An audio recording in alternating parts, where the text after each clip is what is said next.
Sa pagpapatuloy ng Zipline Challenge, nakababa na sina Alfred at Tan, samantala si Jem kabado pa rin. Tatawid ka lang.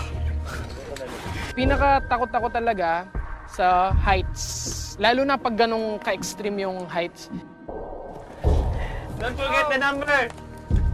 Go, Jem! Dali lang yan. Sobrang kabado na ako. Kinakabahan ako sobra kasi sabi ko, baka anong mangyari sa akin, gano'n, or baka mag-blackout ako, gano'n. Higa lang yung kato. Higa. Yan. Higa lang ha. Kasi malakas yung impact din. Pinalakas ko na lang yung loob ko.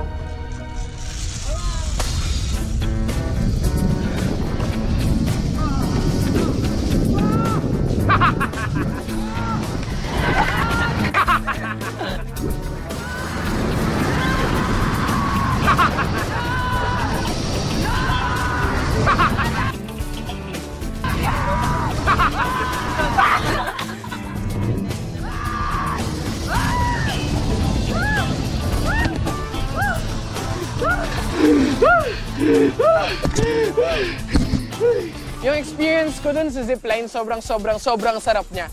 Kahit kabado ako dun sa unang part, nung nandun na ako, nakita ko yung view, sobrang sarap sa feeling. Pagbaba ni Jem sa mga kasama, Sarap bro! Sulit, oo. Alam mo number mo? Ito, wait. So, meron mga nakalatag na mga numbers. Kailangan namin i-memorize yung mga yon. Then, yung sum ng mga yon, ang magiging passcode doon sa padlock ng chest. Ang strategy namin, simple lang, 1:1 lang. Kung first ka, sa'yo yung first number. So, ang ginawa po namin, every dumarating, sinusulat na namin. At the same time, ina-add na namin, tapos dino-double check namin every now and then. Box nyo yung total natin. Para yung mga hindi nakatotal, yun yung mga numbers natin.